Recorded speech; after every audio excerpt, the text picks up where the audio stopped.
Okay, this video is going to serve two purposes. One is the overall condition of this frame, which I do on all of our frames and tubs. And two is a mock-up of how you convert a 4-cylinder frame to a 6-cylinder frame, or a 6-cylinder motor, I should say. How you convert a 4-cylinder frame to a 6-cylinder engine, because obviously there's a 6-cylinder engine sitting in this right now. So this is purely mock-up, and this is not one of our mock-ups.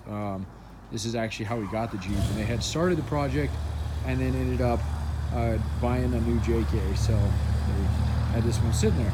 All right, so real quick, let me discuss the frame condition. It's a beautiful frame. There's absolutely no rust on it whatsoever. Nice, clean, straight frame, rust-free, okay? So I'll go over it with you. If there's anything you see, obviously these are preliminary, what I would call preliminary photos and videos. You do save a little bit of money by buying a frame that's or anything actually that hasn't been stripped apart. We give you a little bit of savings. When we have money on the line, it expedites the process on doing pulls, because we have a lot of work to be done. So the diesel's going to get loud for just a second. But so if you want this frame, or you like this frame, what will happen is you put a deposit down on it. We'll finish stripping it. You'll get, it's a savings, I think it's like $100, so it's significant, off, because you're buying it before we have a chance to pull apart. And we strip it down and we redo our photos and videos to make sure we get final approval, which we will, because like I said, there's nothing wrong with it, and go from there. Okay, so what is wrong, what is not necessarily wrong, but what is done to this frame? So it's a 4-cylinder frame, so you can go back to a 4-cylinder pretty simple. They did lop off the motor mount here for a 4-cylinder, okay? And I'll get into the other video here in a second, but so this is pretty easy to fix. Where they lopped this, I don't know why they lopped it where they did. They probably intended on taking the rest of this off eventually, but nonetheless, so this arm, there's about a, I don't know, 2.5, 3-inch arm that sticks out here, and then that's where your mount comes down off your engine. But again, they were prepping this for the 6-cylinder that they have in here and whatnot. It's kind of a funny way they did it. Wouldn't be my first, but it works, and they got the gist of it. And that's why I want to show this, because everybody always wonders what you have to do in order to put a 6-cylinder engine on a 4-cylinder frame. So, okay, so that's what they did to it. That's what we need to be fixed. We probably have a set of mounts around here. So if you want to go back to 4-cylinder, great, it's pretty easy to do. And if you want to go to a 6-cylinder, well, this one's already started, so you do that as well. All right. Okay, so now let's discuss what you have to do in order to get this motor in on this frame. Well, to start with is you usually lop those off completely, and you start around the base of the motor mount frame. Now, you don't lop the control arms; those don't move; those stay in the same place. So literally, it's just, this is the only bracket here, and then on the other side that changes. Now, if you notice, this is a 6-cylinder engine 4.0. That is where this needs to be moved to. So if you cut that clean enough, you can just position this up, okay, and go there. One thing obviously that you're seeing here is this mount, your steering mount, is going to be changed as well. So those basically flip-flop.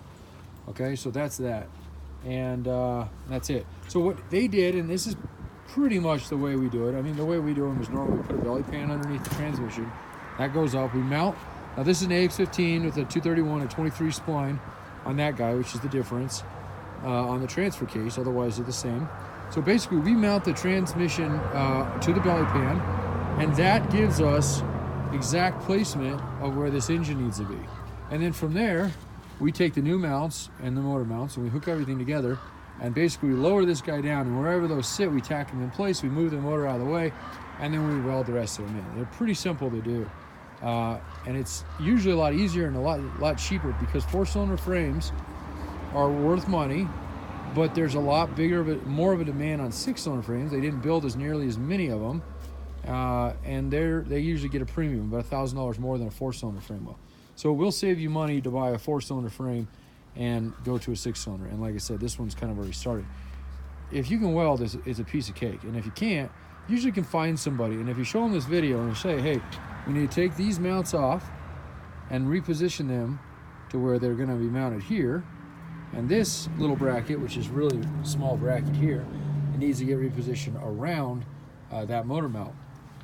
Then that's it. And then come to this side, it's exactly the same thing, okay, except for there's no steering bracket on this side to contend with. So again, you lop this guy off, this guy gets moved up, and voila, you're done. Okay, now if you don't want to worry about that and you're using this in a 4-cylinder, perfect. This is pretty easy to do. We just need to go back and fix these mounts now. Now again, if you're a welder, piece of cake, and if you're not, well, it's not super difficult to fix the way they cut this one. You can do it two ways. You can lop it all off, start fresh, or you can simply cut clean here and just re-weld this bracket in place and go from there.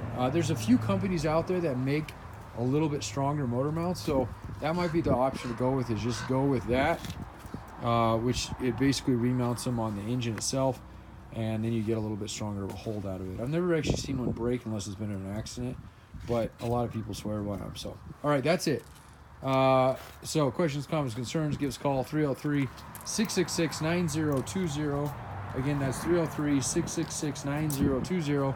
You can email us at sales@jeepsunlimited.net. That's our email address, or visit us on the web, which is jeepsunlimited.net. Again, that's .net, N-E-T, okay? Appreciate the time and for taking a look.